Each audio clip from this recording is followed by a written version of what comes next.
Assalamualaikum warahmatullahi wabarakatuh. Bertemu lagi dengan saya Lailatul Hikmah dari kelas 2023A Program Studi Pendidikan Bahasa dan Sastra Indonesia.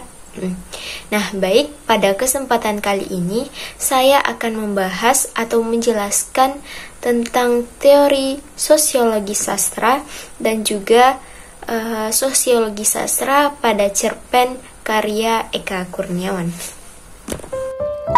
Teori sosiologi sastra. Teori sosiologi sastra.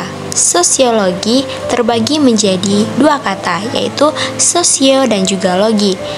Sosiologi berasal dari bahasa Yunani, yaitu socius, yang berarti bersama-sama, bersatu, kawan, dan juga teman.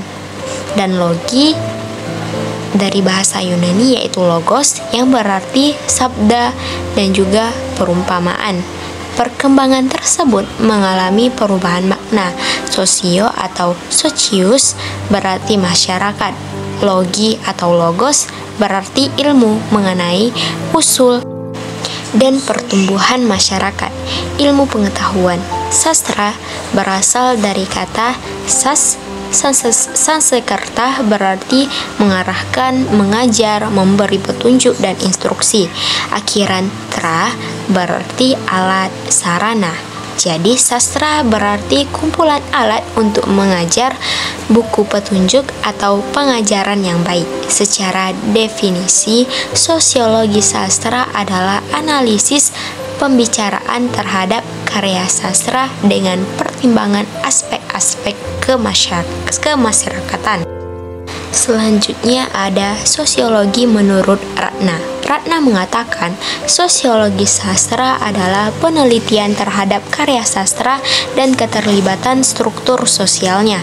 Kajian sosiologi sastra dilakukan dengan cara pemberian makna pada sistem dan latar belakang suatu masyarakat saat dinamika yang terjadi di dalamnya. Pada dasarnya, karya sastra bercerita tentang persoalan-persoalan manusia. Pengarang secara langsung atau tidak langsung telah mengungkapkan persoalan sosial di dalam karyanya. Hal itu dipengaruhi oleh yang dirasakan, dilihat, dan dialami dalam kehidupan sehari-hari. Sosiologi sastra adalah suatu telaah sosiologis terhadap suatu karya sastra. Dweck dan Warren menjelaskan bahwa telaah sosiologis itu mempunyai 3 klasifikasi, yaitu sebagai berikut. Nah, yang pertama adalah sosiologi pengarang.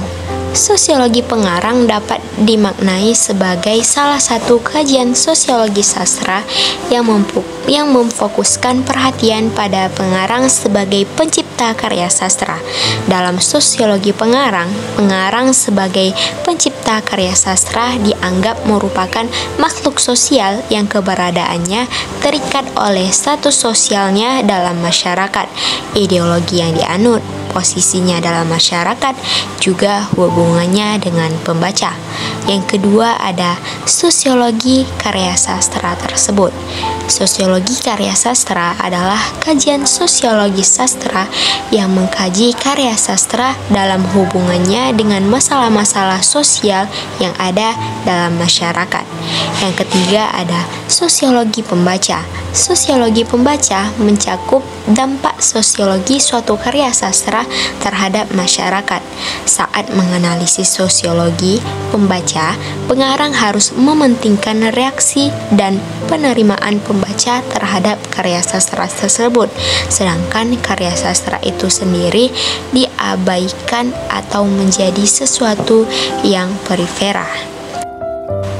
Nah, selanjutnya sosiologi sastra pada cerpen karya Eka Kurniawan. Yang pertama ada sosiologi pengarang. Yang pertama yaitu status sosial pengarang. Eka Kurniawan menamatkan pendidikan tinggi di Fakultas Filsafat dari salah satu universitas yang ada di Yogyakarta, yaitu Universitas Gadjah Mada. Setelah lulus, dia mencoba menulis berbagai karya sastra, yaitu novel dan juga cerpen, sehingga membuat Eka Kurniawan menjadi seorang penulis yang berhasil membuat perekonomiannya menjadi baik. Sebagai seorang pengarang yang berprestasi, Eka Kurniawan mendapatkan penghargaan. Beberapa di antaranya adalah novel Lelaki Harimau dialih bahasakan oleh Labo Dalih Sembiring dengan judul Mantiger pada tahun 2016, dan novel tersebut mendapat penghargaan The Man Booker International Prize 2016, serta novel Cantik Itu Luka juga meraih penghargaan perdana World Readers. Yang kedua ada status sosial pengarang. Kutipan yang terdapat dalam cerpen Tertangkapnya Si Bandit Pencuri Roti, yaitu begitulah kemajuan kota sesungguhnya. Lebih baik kami kenal dari kisah-kisah si bandit kecil sahabat kami, karena hanya ia yang bisa pergi kemanapun sesuka hatinya ketika anak-anaknya yang lain harus duduk dengan manis di bangku sekolah.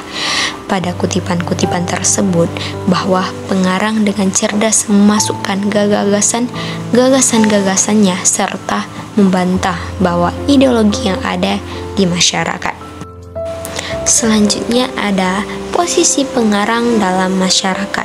Selain menjadi seorang penulis atau pengarang, Eka Kurniawan juga bekerja sebagai perancang grafis atau sering disebut dengan desainer grafis. Adalah profesi yang menciptakan ilustrasi, tipografi, fotografi, atau graphic motion.